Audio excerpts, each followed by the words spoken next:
किसी का बाप भी आप लोगों को परीक्षा में फेल नहीं कर सकता। हेलो दोस्तों, नमस्कार, स्वागत है आपका फिर से नए वीडियो में। दोस्तों आज की वीडियो में हम देखने वाले हैं केशव सैंपल पेपर सामाजिक विज्ञान कक्षा 10वीं का फुल सॉल्यूशन। अगर आप लोगों ने साल भर कुछ भी नहीं पढ़ा है तो आप लोग टेंशन बिल्कुल भी मत लीजिए, आप लोग इस वीडियो को पूरा देख लीजिए। मैं गारंटी देता हूँ कि आप लोग जो है पास जरूर होंगे और दोस्तों आप लोग के अच्छे नंबर जरूर आएंगे। तो चलिए दोस्तों, सबसे पहले हम लोग ब्लू प्रिंट को समझ लेते हैं।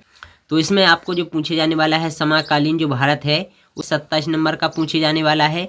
और जितने भी जो टोटल है सारे के सारे में से आपका जो है 75 अंक का पेपर आने वाला है। तो चलिए ये है हमारा सेट ए। तो हम लोग सेट ए से स्टार्टिंग करते हैं।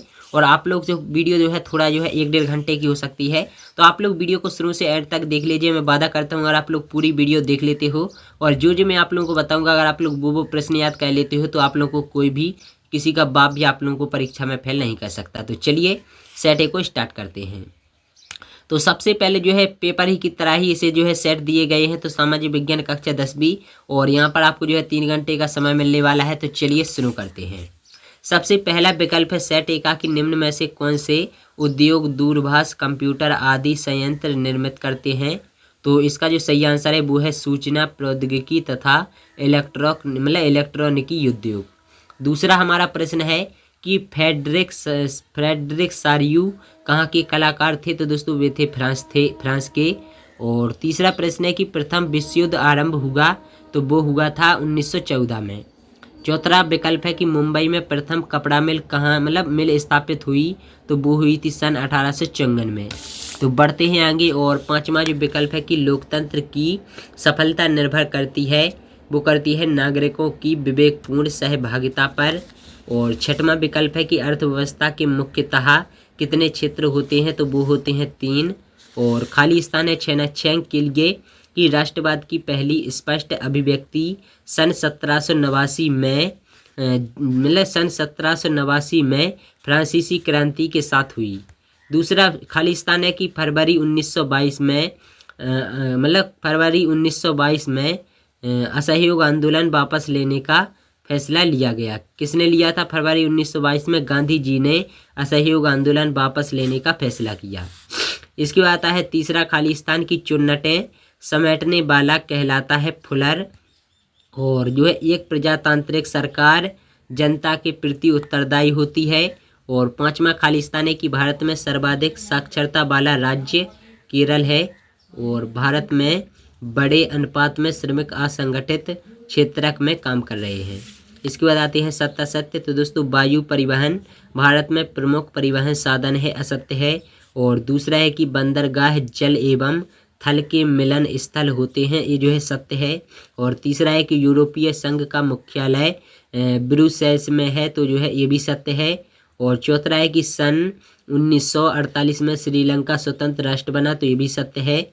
और पांचवा है कि भारतीय संविधान ने भारत को राज्यों का संघ घोषित किया है, तो ये भी सत्य है। और छठवां है कि लैंगिक असमानता का आधार स्त्री व पुरुष की जैविक बनावट है, तो ये जो है असत्य है।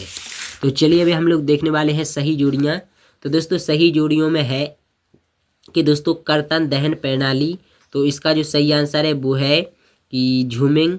और दूसरा है वंदे मातरम, तो दोस्तों ये हो जाएगा आपका बंकिम चंद्र चट्टोपाध्याय और जो है इसका जो है ये हो गया। और इसके बाद आता है हिंद स्वराज, तो दोस्तों इसका आ जाएगा महात्मा गांधी। और चौथा है UNDP, तो इसका हो जाएगा जो है कि मानव विकास रिपोर्ट। और पांचवा हो जाएगा भारतीय रिजर्व बैंक, तो इसका हो जाएगा जो है कि करेंसी नोट जारी करता है। और बहुराष्ट्रीय निगम, तो इसका हो जाएगा बड़ी कंपनियां। तो चलिए अभी हम लोग देख लेते हैं, एक शब्द या एक वाक्य में उत्तर दीजिए। तो दोस्तों सुंदरबन राष्ट्रीय उद्यान किस राज्य में स्थित है? तो पश्चिम बंगाल। और दूसरा है कि बांधों को आधुनिक भारत के मंदिर किसने कहा था? तो वो कहा था जवाहरलाल नेहरू ने। और उद्योग में बॉक्साइट किस माल के रूप में प्रयोग किया जाता है? कच्चा माल। तो ये जो है काफ़ी इम्पोर्टेंट मुझे लग रहा है, तो आप लोग ये जो है जरूर से नोट रखा लेना। और चौथा है कि किस पत्तन को दीनदयाल पत्तन के नाम से भी जाना जाता है? वो है कांडला। और पांचवा है कि राष्ट्रीय महिला आयोग का कार्यालय कहाँ है? तो वो है नई दिल्ली। छठवां है नागरिकों की गरिमा तथा स्वतंत्रता को बनाए रखने के लिए कौन सी शासन प्रणाली उत्तम है? तो वो है लोकतांत्रिक शासन प्रणाली। तो चलिए छठवां प्रश्न शुरू करते हैं। और ये जो है हमारे जो प्रश्न पूछे जाने वाले हैं ये पूछे जाने वाले हैं 2 अंक में। और जो मैं आप लोगों को बताऊंगा कि ये जो प्रश्न है इंपॉर्टेंट है तो आप लोग जो है उस पर टिक कर लेना और दोस्तों जरूरियात कर लेना। तो ये जो है संसाधन से आप क्या समझते हैं, जो काफ़ी इंपॉर्टेंट है, तो आप लोग इसे जरूर याद कर लेना। तो इसका आंसर है कि हमारे वातावरण में दोस्तों संसाधन से आप क्या समझते हैं या संसाधन किसे कहते हैं।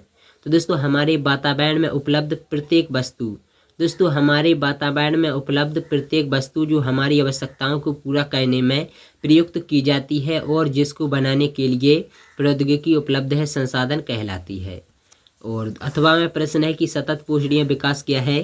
तो ये जो है उतना तो इम्पोर्टेंट नहीं है, लेकिन फिर भी अगर आप लोग चाहें तो इसे जो है सीख सकते हैं कि वह विकास जो पर्यावरण, दोस्तों वह विकास जो कि पर्यावरण को बिना नुकसान पहुंचाए हो, वर्तमान विकास की प्रक्रिया भविष्य की पीढ़ियों की आवश्यकता की अवहेलना न करे, सतत पोषणीय आर्थिक विकास कहलाता है। 7वां प्रश्न है कि बांगर क्या है। तो दोस्तों बांगर भी इम्पोर्टेंट प्रश्न है। तो दोस्तों बृहत मैदान के पुराने जलोढ़ को बांगर कहते हैं। दोस्तों बृहत मैदान के पुराने जलोढ़ को बांगर कहते हैं। यह मैदान का वह ऊंचा भाग है जहां नदियों की बाढ़ का जल, दोस्तों नदियों की बाढ़ का जल अब नहीं पहुंच पाता है। यह अपेक्षाकृत कम उपजाऊ मृदा है, इसमें कैल्शियम की अधिकता पाई जाती है।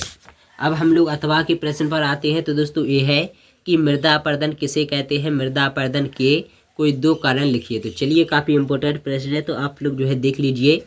तो मृदा अपरदन प्राकृतिक कारकों, दोस्तों प्राकृतिक कारकों विशेषतः वायु तथा जल से मिट्टी का एक स्थान से दूसरे स्थान पर हटना मृदा अपरदन कहलाता है। एक बार हम अच्छे से अपनी भाषा में समझने की कोशिश करें।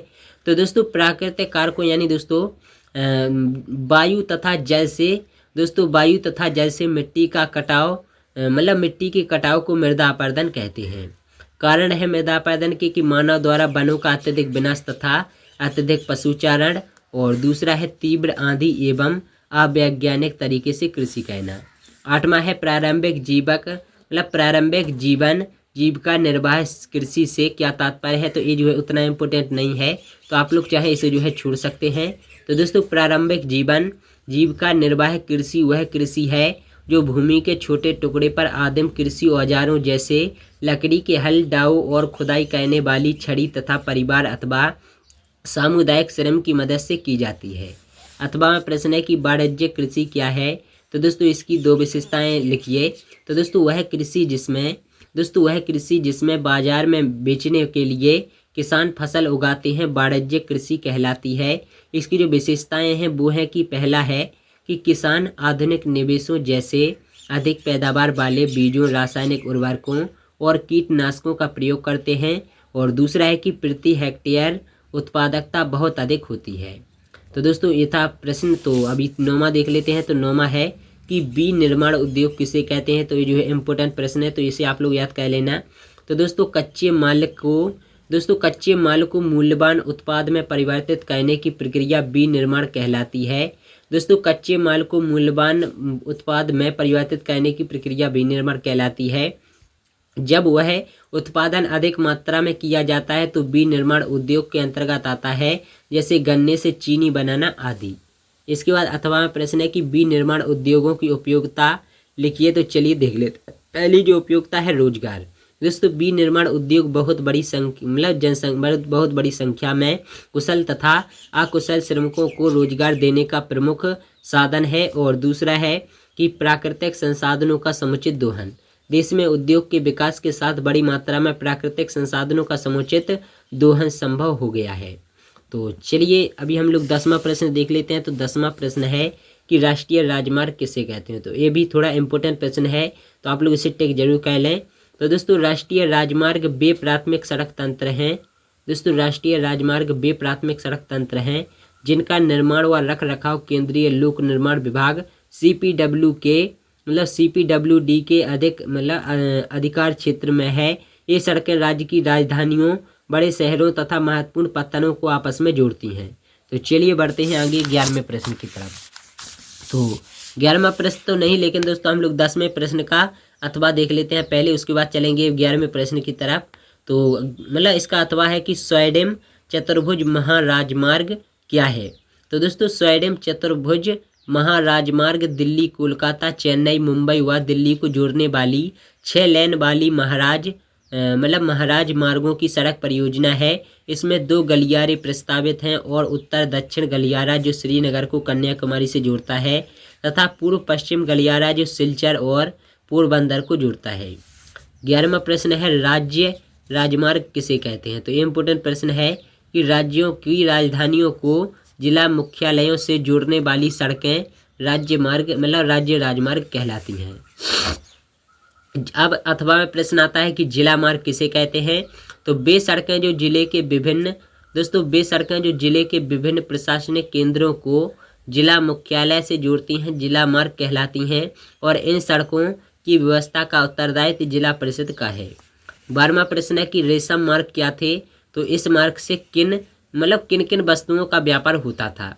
तो रेशम मार्ग ऐसा मार्ग था रेशम मार्ग ऐसे मार्ग थे जो एशिया के विशाल भागों को परस्पर जोड़ने के साथ ही यूरोप तथा उत्तरी अफ्रीका से जा मिले थे और इस मार्ग से रेशम चीनी पॉटरी कपड़े मसाले सोना चांदी का व्यापार होता था। तो 8वां प्रश्न है कि वीटो यानी निषेधाधिकार का क्या अर्थ है। तो दोस्तों मत का वह अधिकार जिसके सहारे एक ही सदस्य की असहमति किसी भी प्रस्ताव को खारिज करने का आधार बन जाती है उसे वीटो कहलाता है या निषेध अधिकार कहलाता है।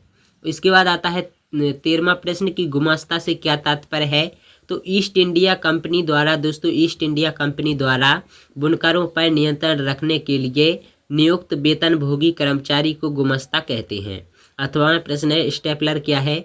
तो ये भी इम्पोर्टेंट प्रश्न है कि स्टेपलर क्या है। तो वह व्यक्ति जो रेशों के हिसाब से ऊन को स्टेपल करता है या छांटता है स्टेपलर कहलाता है। इसके बाद आता है 14वां प्रश्न। तो दोस्तों मुद्रण संस्कृति के 2 परिणाम लिखिए। तो मुद्रण संस्कृति ने भारत में राष्ट्रवाद के विकास में महत्वपूर्ण योगदान दिया और दूसरा है कि पुस्तक उत्पादन के नए तरीकों ने लोगों की ज़िंदगी बदल दी और इससे लोक चेतना बदली और चीज़ों को देखने का नज़रिया भी बदल गया। तो चलिए बढ़ते हैं आगे और अथवा का एक और प्रश्न देखते हैं कि प्लाटेन से क्या आशय है, इसका क्या प्रयोग था। तो दोस्तों प्लाटेन का आशय लेटर प्रेस छपाई में प्रयुक्त होने वाले एक बोर्ड से होता है जिसे कागज़ के पीछे दबाकर टाइप की छाप ली जाती थी और पहले यह बोर्ड काठ का होता था बाद में इस्पात का बनने लगा। 15वां प्रश्न है कि राजनीतिक दल से क्या आशय है। तो दोस्तों राजनीतिक दल को लोगों के ऐसे संगठित समूह के रूप में समझा जा सकता है जो चुनाव लड़ने और सरकार में राजनीतिक सत्ता हासिल करने के उद्देश्य से काम करता है।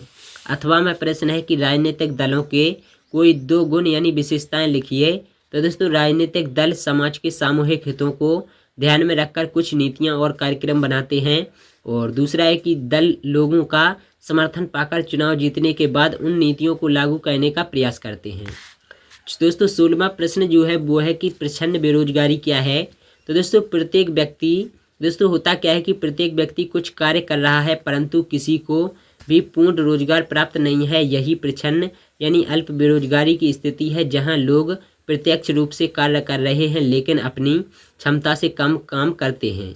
अथवा में प्रश्न है कि श्रम विभाजन क्या है। तो दोस्तों श्रम विभाजन एक महत्वपूर्ण आर्थिक अवधारणा है जिसमें किसी भी कार्य प्रक्रिया को कई कार्यों में विभाजित किया जाता है। प्रत्येक कार्य एक अलग व्यक्ति या व्यक्तियों के समूह द्वारा किया जाता है। श्रम विभाजन से कार्य प्रक्रिया में विशेषता आती है। 17वां प्रश्न है कि विदेशी निवेश किसे कहते हैं। तो दोस्तों विदेशी निवेश क्या है। तो दोस्तों किसी एक देश की एक कंपनी अथवा नागरिकों द्वारा हमारे देश में किए गए निवेश को विदेशी निवेश कहते हैं और बहुराष्ट्रीय कंपनियों द्वारा किया गया निवेश भी विदेशी निवेश कहलाता है। अथवा में प्रश्न है बहुराष्ट्रीय कंपनियों से क्या आशय है। दोस्तों वह कंपनियां जो एक से अधिक देशों में उत्पादन पर नियंत्रण अथवा स्वामित्व रखती हैं बहुराष्ट्रीय कंपनियां कहलाती हैं। उदाहरण के लिए Pepsi Samsung LG Hyundai Honda आदि। तो चलिए बढ़ते हैं 18वें प्रश्न की तरफ। तो दोस्तों हमारा जो 18वां प्रश्न है वो है कि भारत में वनों को कितने वर्गों में बांटा गया है लिखिए। तो दोस्तों भारत में वनों को निम्न 3 वर्गों में बांटा गया है। पहला है आरक्षित वन। तो ये ऐसे स्थायी वन क्षेत्र है जिनका रखरखाव इमारती लकड़ी अन्य वन पदार्थों और उनके बचाव के लिए किया जाता है। देश में आधे से अधिक वन क्षेत्र आरक्षित वन घोषित किए गए हैं। जहां तक वन और वन्य प्राणियों के संरक्षण की बात है, आरक्षित वनों को सर्वाधिक मूल्यवान माना जाता है। दूसरा है रक्षित वन। ये ऐसे स्थायी वन क्षेत्र हैं जिनका रखरखाव इमारती लकड़ी, अन्य वन पदार्थों और उनके बचाव के लिए किया जाता है और इन विभाग के अनुसार देश के कुल वन क्षेत्र का 1/3 हिस्सा रक्षित है और इन वनों को और अधिक नष्ट होने से बचाने के लिए इनकी सुरक्षा की जाती है। तीसरा जो वो है कि अवर्गीकृत वन। तो दोस्तों अन्य सभी प्रकार के वन और बंजर भूमि जो सरकार, व्यक्तियों और समुदायों के स्वामित्व में होते हैं अवर्गीकृत वन कहलाते हैं। इसका जो अथवा वाला प्रश्न है वो है कि प्रोजेक्ट टाइगर यानी बाघ परियोजना पर संक्षिप्त टिप्पणी लिखिए। तो चलिए टिप्पणी को देख लेते हैं। तो प्रोजेक्ट टाइगर यानी बाघ परियोजना विश्व की बेहतरीन वन्य जीव परियोजनाओं में से एक है। इसकी शुरुआत 1973 में हुई और बाघ संरक्षण मात्र एक संकटग्रस्त जाति को बचाने का प्रयास नहीं है, अपितु इसका उद्देश्य बहुत बड़े आकार के जैव जाति को भी बचाना है। उत्तराखंड में कॉर्बेट राष्ट्रीय उद्यान, पश्चिम बंगाल में सुंदरबन राष्ट्रीय उद्यान, मध्य प्रदेश में बांधवगढ़ राष्ट्रीय उद्यान, राजस्थान में सरिस्का वन्य जीव पशु विहार और असम में मानस बाघ रिजर्व और केरल में पेरियार बाघ रिजर्व भारत में बाघ संरक्षण परियोजनाओं के उदाहरण हैं। दोस्तों इसके बाद आता है 19वां प्रश्न। तो दोस्तों 19वां प्रश्न है कि संघवाद या संघीय शासन व्यवस्था क्या है, लिखिए।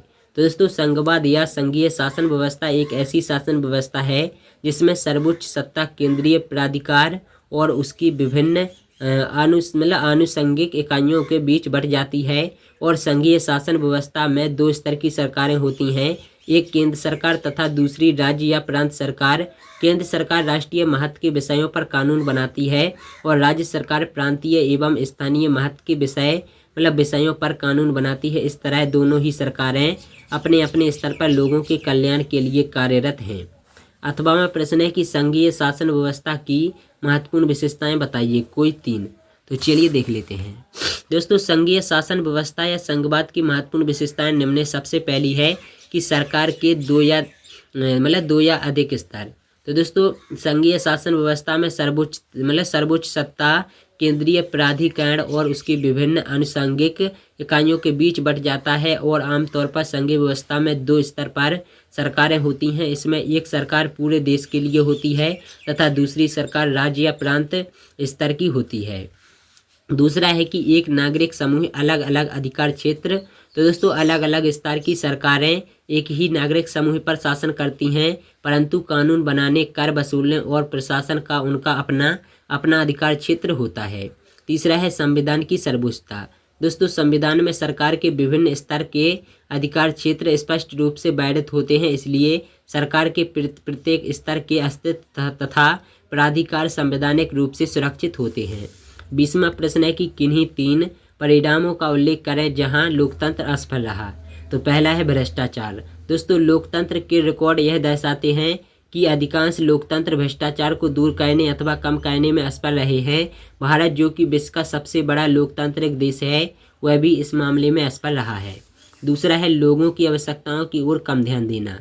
दोस्तों एक लोकतांत्रिक सरकार को लोगों की मांगों तथा जरूरतों की ओर ध्यान देना चाहिए, परंतु दुर्भाग्यवश इस मामले में लोकतांत्रिक सरकारों का रिकॉर्ड प्रभावशाली नहीं है। लोकतांत्रिक व्यवस्थाएं अक्सर लोगों को उनकी जरूरतों के लिए तरसाती हैं और आबादी के एक बड़े हिस्सों की मांगों की उपेक्षा करती हैं।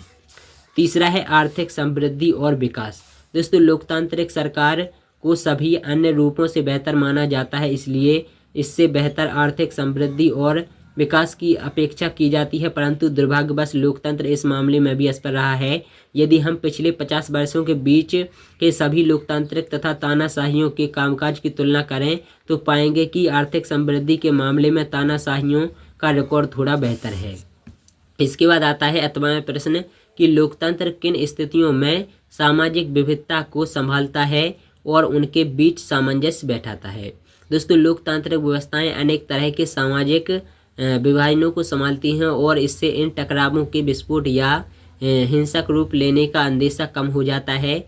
और कोई भी समाज, दोस्तों कोई भी जो समाज है ना, वो जो है अपने विभिन्न समूहों के बीच विभिन्न समूहों के बीच टकरावों को स्थायी तौर पर ख़त्म नहीं कर सकता और सामाजिक अंतर विभाजन और टकरावों को संभालना निश्चित रूप से लोकतांत्रिक व्यवस्था का एक बड़ा गुण है। इसके लिए लोकतांत्रिक व्यवस्थाओं को दो शर्तों को पूरा करना होता है। पहली जो शर्त है वो है कि लोकतंत्र का अर्थ बहुमत की राय से शासन करना नहीं है। बहुमत को सदा ही अल्पमत का ध्यान रखना होता है, उसके साथ काम करने की जरूरत होती है, तभी सरकार जन सामान्य की इच्छा का प्रतिनिधित्व कर पाती है। दूसरा है कि बहुमत के शासन का अर्थ धर्म, नस्ल तथा अथवा भाषाई के आधार पर बहुसंख्यक समूह का शासन नहीं होता है। बहुमत के शासन का मतलब है कि हर फैसले या चुनाव में अलग अलग लोग और समूह बहुमत का निर्माण कर सकते हैं। 21वां प्रश्न है मुद्रा के कार्य यानी भूमिका लिखिए। पहला जो मुद्रा का कार्य है वो है विनिमय का माध्यम। दोस्तों किसी भी अर्थव्यवस्था में मुद्रा को सबसे प्रमुख भूमिका विनिमय के माध्यम की होती है। विनिमय के माध्यम के कारण ही मुद्रा का उपयोग किया जाता है। दूसरा है उपभोग में। दोस्तों मुद्रा विनिमय माध्यम के रूप में अपनाई जाती है, इसलिए हम अपनी आवश्यकताओं की संतुष्टि के लिए मुद्रा के बदले वस्तुओं तथा सेवाओं का क्रय कर सकते हैं एवं उपभोग कर सकते हैं। तीसरा है व्यापार में। दोस्तों मुद्रा के द्वारा व्यापार क्रियाएं सरलतापूर्वक पूरी की जाती हैं, क्योंकि मुद्रा की सहायता से एक स्थान से वस्तुओं का क्रय करके इन्हें दूसरे स्थान पर विक्रय किया जा सकता है। चौथा है बजट निर्माण में। दोस्तों सरकारी व्यय तथा प्राप्तियों का माप मुद्रा में किया जाता है, जिसके द्वारा करों की दर, ऋण पर ब्याज संबंधित आर्थिक नीतियां सरलतापूर्वक बनाई जाती हैं। बजट को भी मुद्रा में ही प्रदर्शित किया जाता है। अथवा प्रश्न है कि आवश्यकताओं के दोहरे संयोग को समझाइए। दोस्तों मुद्रा विनिमय प्रणाली वस्तु विनिमय प्रणाली से अधिक उत्तम है। आवश्यकताओं के दोहरे संयोग की समस्या वस्तु विनिमय की सबसे कठिन समस्या है। यदि दो व्यक्तियों की आवश्यकता संबंधी वस्तुएं नहीं मिल पाती हैं तो विनिमय होना अवश्य असंभव है। उदाहरण के लिए यदि किसी जूते निर्माता को गेहूं की आवश्यकता है तो उसे पहले ऐसा गेहूं वाला ढूंढना होगा जिसके पास न केवल गेहूं हो बल्कि उसे जूते भी चाहिए हों। मुद्रा का उपयोग करके इस समस्या का तुरंत समाधान किया जा सकता है। और उदाहरण स्वरूप यदि किसी व्यक्ति के पास अतिरिक्त जूते हैं तो एवं वह इसके बदले गेहूं या कोई अन्य वस्तु चाहता है तो वह बाजार में जूते बेचकर प्राप्त मुद्रा से कोई भी अपनी आवश्यकता संबंधी वस्तु खरीद सकता है। हमारा जो 22वां प्रश्न आता है वो आता है कि असहयोग आंदोलन के कोई 4 कारण लिखिए। तो असहयोग आंदोलन के जो 4 कारण हैं, पहला है कि सरकार की दमनकारी नीति। तो दोस्तों सरकार की दमनकारी नीति ने जनता में असंतोष एवं विद्रोह की भावना फैला दी। दोस्तों राष्ट्रीय आंदोलन को कुचलने के लिए सरकार द्वारा criminal law amendment act, press act और एक्सप्लोसिव और सब्सटेंट एक्ट आदि बनाए गए थे और क्रांतिकारियों को काला पानी, आजीवन कारावास और फांसी की सजा दी जा रही थी। इससे जनता का आक्रोश ब्रिटिश सरकार के प्रति बढ़ गया और उन्होंने असहयोग आंदोलन में सक्रिय भूमिका निभाई। इसके बाद आता है दूसरा कारण। तो वो दूसरा कारण है प्रथम विश्व युद्ध का प्रभाव। दोस्तों प्रथम विश्व युद्ध में आत्मनिर्णय के सिद्धांत का प्रतिपादन हुआ। इस सिद्धांत के प्रभाव के कारण चीन, भारत आदि देशों में राष्ट्रीयता की लहर आई और कांग्रेस अंग्रेजी सरकार से आत्मनिर्णय के अधिकार की मांग करने लगी और प्रथम विश्व युद्ध के बाद राष्ट्रीय आंदोलन का स्वरूप बदल गया। इसके बाद आता है 1919 के मॉन्टेग्यू चेम्सफोर्ड एक्ट से निराशा। दोस्तों प्रथम विश्व युद्ध के बाद 1919 में दोस्तों मॉन्टेग्यू चेम्सफोर्ड सुधार योजना प्रकाशित किया गया। इस योजना ने भारतीयों की आशाओं पर पानी फेर दिया। कांग्रेस ने इस सुधार की असंतोषजनक और निराशापूर्ण कहकर इसकी आलोचना की और इसके बाद उन्होंने असहयोग नीति को अपनाया। चौथा जो कारण है वो है रॉलेट एक्ट और जलियांवाला बाग हत्याकांड। दोस्तों रॉलेट एक्ट और जलियांवाला बाग असहयोग आंदोलन के प्रमुख कारण बने। 1919 में सरकार ने रॉलेट एक्ट पास किया जिसे काला कानून कहा गया। इस कानून के विरोध में सभी जगह हड़ताल, विरोध और प्रदर्शन हुए।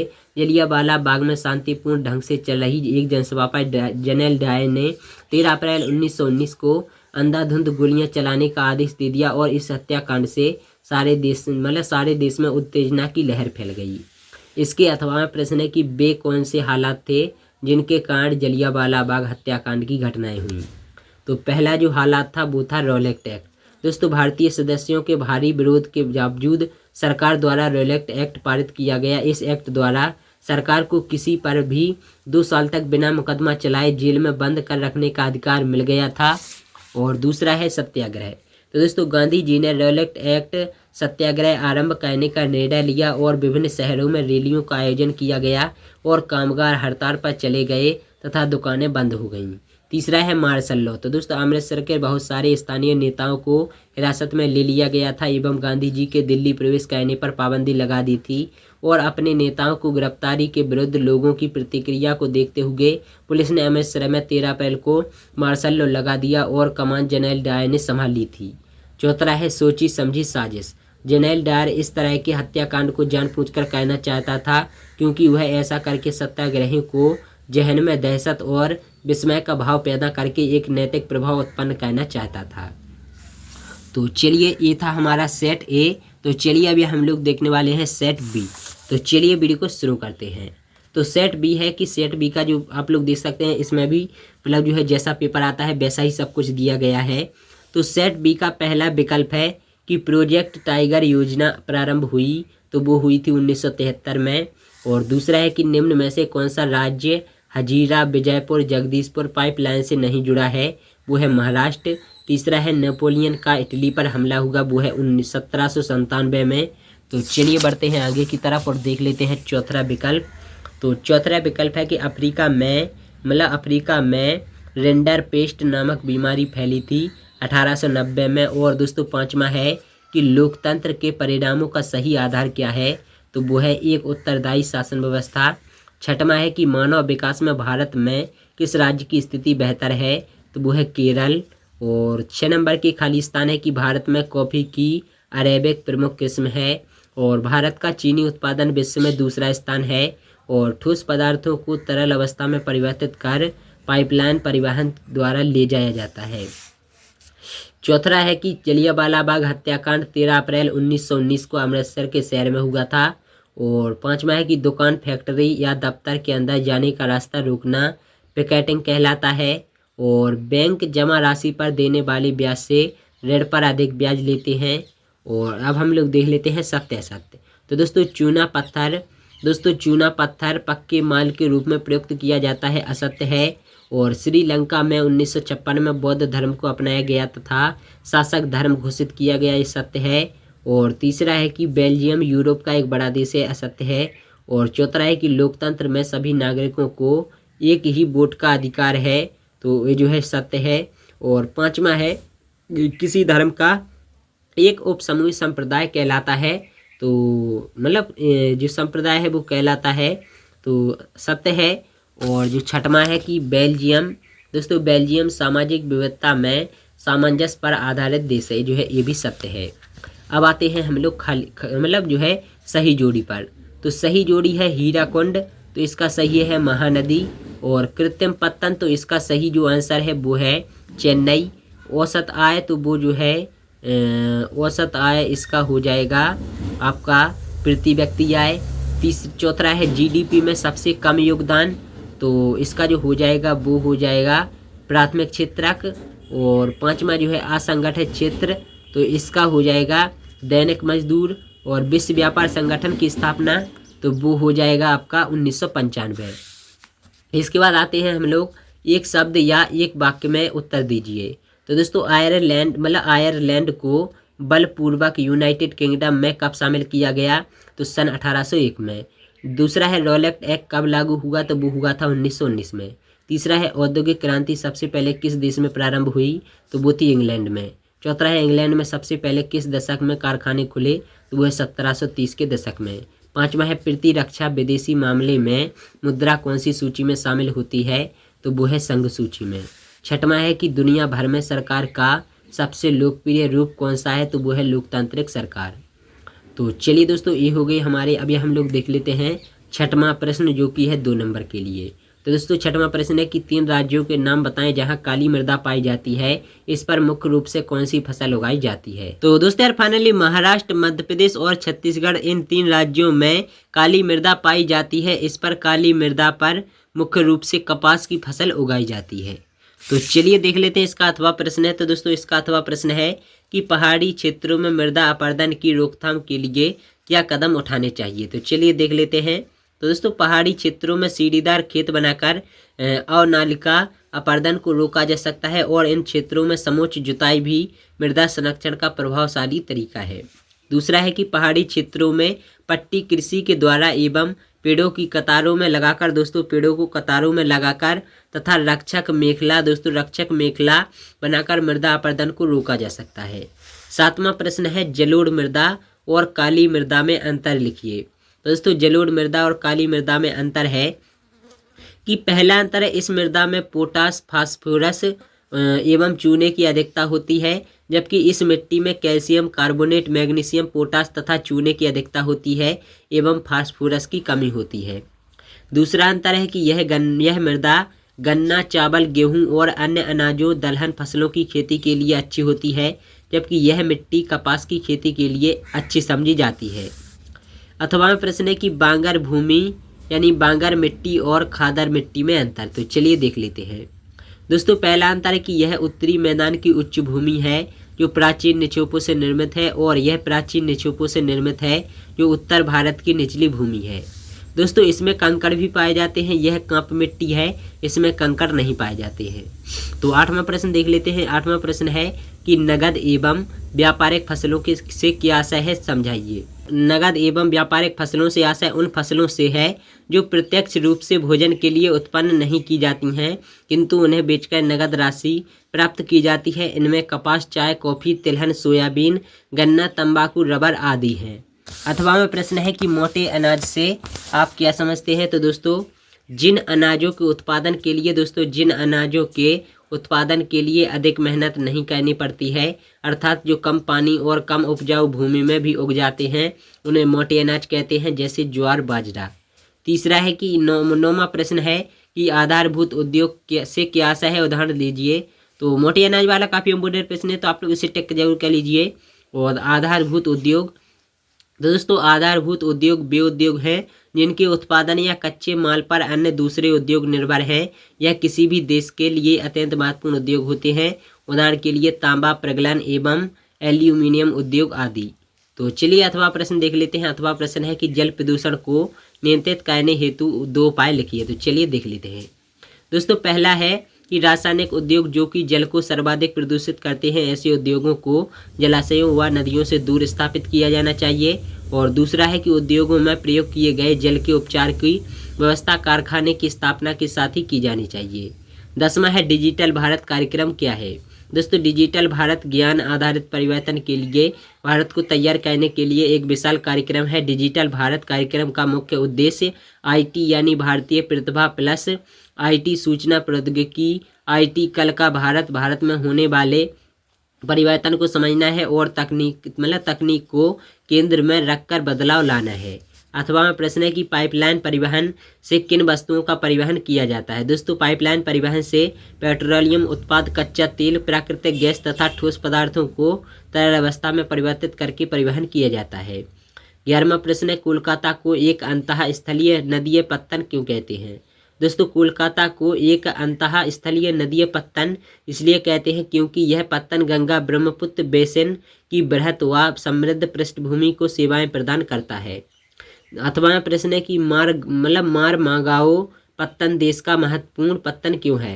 दोस्तों लौह अयस्क के निर्यात के संदर्भ में मारमागाओ पत्तन देश का महत्वपूर्ण पत्तन है। यहाँ देश के कुल निर्यात का आधा लौह अयस्क निर्यात किया जाता है। तो चलिए बढ़ते हैं आगे और आप लोग जो है वीडियो में कंटिन्यू बने रहिए, क्योंकि जो वीडियो है ना वो काफ़ी ज़्यादा इंटरेस्टिंग होने वाली है। तो दोस्तों 12वां हमारा जो प्रश्न है वो है कि 500 साल पहले कौन कौन से खाद्य पदार्थ हमारे पूर्वजों के पास नहीं थे। दोस्तों वो था आलू, सोया, मूंगफली, मक्का, टमाटर, मिर्च, शकरकंद, ऐसे ही बहुत सारे दूसरे खाद्य पदार्थ लगभग 500 साल पहले हमारे पूर्वजों यानी हमारे जो दादा परदादा थे उनके पास नहीं थे। अथवा में जो प्रश्न है वो है कि हायर परचेज व्यवस्था क्या थी। तो दोस्तों हायर परचेज व्यवस्था एक ऐसी व्यवस्था थी जिसमें खरीदार कर्जे पर वस्तुएं खरीदते थे और इनकी कीमत साप्ताहिक या मासिक किस्तों में चुकाई जाती थी। दोस्तों 13वां है कि फ्लाई शटल क्या है। दोस्तों फ्लाई शटल रस्सियों और पुलियों के जरिए चलने वाला एक यांत्रिक औजार है जिसका बुनाई के लिए इस्तेमाल किया जाता है। फ्लाई शटल के आविष्कार से बुनकरों को बड़े करघे चलाना और चौड़े अर्जा का कपड़ा बनाने में काफ़ी मदद मिली। दोस्तों 8वां प्रश्न है कि कार्डिग से क्या आशा है। दोस्तों वह प्रक्रिया जिसमें कपास या ऊन आदि रेशों की कताई के लिए तैयार किया जाता है कार्डिग कहलाती है। 14वां प्रश्न है कि निरंकुशवाद से आप क्या समझते हैं। दोस्तों निरंकुशवाद राजकाज की एक ऐसी व्यवस्था है जिसमें किसी एक व्यक्ति को संपूर्ण शक्ति प्राप्त हो और उस पर न कानूनी पाबंदी लगी हो और न संवैधानिक। 8वां प्रश्न है कि मुद्रण तकनीक सबसे पहले किन देशों में विकसित हुई। तो दोस्तों मुद्रण की सबसे पहली तकनीक तकरीबन 594 ईस्वी में चीन, जापान और कोरिया में विकसित हुई। यह छपाई हाथ से होती थी। 15वां प्रश्न है कि राजनीतिक दल की उपयोगिता बताइए। दोस्तों आधुनिक लोकतंत्र में राजनीतिक दलों की उपयोगिता आवश्यकता निम्न कारणों से है। सबसे पहला है कि विशाल देशों में एक या दो व्यक्तियों द्वारा शासन संभव नहीं है। ऐसी स्थिति में एक विचारधारा के समूह राजनीतिक दल ही शासन का संचालन कर सकते हैं। और दूसरा है कि सरकार की गलत नीतियों का कुछ लोगों द्वारा विरोध का कारगर असर नहीं पड़ता। ऐसी स्थिति में राजनीतिक दल ही सरकार की गलत नीतियों का विरोध कर सकते हैं। 8वां प्रश्न है कि राजनीतिक दलों के प्रमुख अंगों के नाम लिखिए। दोस्तों राजनीतिक दलों के 3 प्रमुख अंग हैं। सबसे पहला है नेता, सक्रिय सदस्य और तीसरा है अनुयायी या समर्थक। दोस्तों 16वां प्रश्न है कि तृतीयक सेवा या सेवा क्षेत्र से आप क्या समझते हैं। तो चलिए देख लेते हैं। दोस्तों वह क्षेत्रक जो किसी वस्तु का उत्पादन नहीं करता बल्कि सेवाओं का उत्पादन करता है सेवा क्षेत्र कहलाता है। और इस क्षेत्रक की क्रियाएं प्राथमिक और द्वितीयक क्षेत्रक के विकास में मदद करते हैं। और तृतीयक क्षेत्रक में वकील, डॉक्टर, शिक्षक, परिवहन आदि सेवाएं प्रमुख हैं। 8वां प्रश्न आता है कि भारतीय अर्थव्यवस्था के विकास में तृतीयक क्षेत्रक की कोई 2 महत्वपूर्ण भूमिका लिखिए। दोस्तों तृतीयक क्षेत्र कम लागत पर एवं कम समय में अधिक उत्पादन करने और गुणवत्ता में वृद्धि करने में सहायक होता है। यह क्षेत्र लोगों को प्रत्यक्ष एवं अप्रत्यक्ष दोनों रूपों से रोजगार प्रदान करता है। 17वां प्रश्न है विश्व व्यापार संगठन क्या है, संक्षिप्त में समझाइए। दोस्तों विश्व व्यापार संगठन WTO एक ऐसा संगठन है जिसका ध्येय अंतर्राष्ट्रीय व्यापार को उदार बनाना है। विकसित देश की पहल पर शुरू किया गया विश्व व्यापार संगठन अंतर्राष्ट्रीय व्यापार से संबंधित नियमों को निर्धारित करता है और यह देखता है कि इन नियमों का पालन हो। वर्तमान में विश्व के लगभग 164 देश विश्व व्यापार संगठन के सदस्य हैं। इसका 8वां प्रश्न है कि वैश्वीकरण क्या है। तो यह भी इम्पोर्टेंट प्रश्न है कि दोस्तों वैश्वीकरण से तात्पर्य विश्व की अर्थव्यवस्था के बीच व्यापार के क्षेत्र में वित्त, उत्पादन, तकनीक और निवेश आदि के लिए पारस्परिक बातचीत एवं व्यवहार करना है। अर्थात विभिन्न देशों के बीच परस्पर संबंध और तीव्र एकीकरण की प्रक्रिया ही वैश्वीकरण है। 18वां प्रश्न आता है आरक्षित वन और रक्षित वन में अंतर लिखिए। दोस्तों आरक्षित वन में पहला अंतर है कि आरक्षित वन आम लोगों के लिए खुले रहते हैं जबकि रक्षित वन आम लोगों के लिए खुले नहीं रहते हैं। और इन वनों में लकड़ी काटने, पशु चराने और शिकार चराने जैसी गतिविधियों पर प्रतिबंध लगा होता है जबकि इन वनों में स्थानीय लोगों को पशु चराने और शिकार जैसी गतिविधियों का अधिकार मिल जाता है। तीसरा अंतर है कि देश के आधे से अधिक वन क्षेत्र आरक्षित वन है जबकि देश के कुल वन क्षेत्र का 1/3 हिस्सा रक्षित वन है। अथवा में प्रश्न आ जाता है कि वन संरक्षण में संयुक्त वन प्रबंधन कार्यक्रम की भूमिका स्पष्ट कीजिए। दोस्तों भारत में संयुक्त वन प्रबंधन कार्यक्रम क्षरित वनों के प्रबंध और पुनर्निर्माण में स्थानीय समुदायों की भूमिका के महत्व को उजागर करते हैं।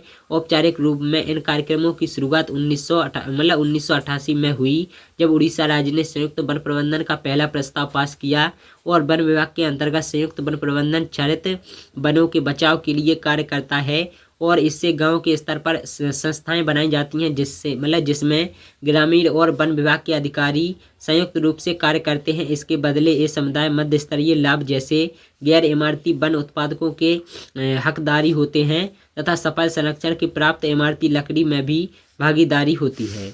इसके बाद आता है 19वां प्रश्न। तो 19वां प्रश्न है केंद्र तथा राज्यों में सत्ता का विभाजन कैसे हुआ है।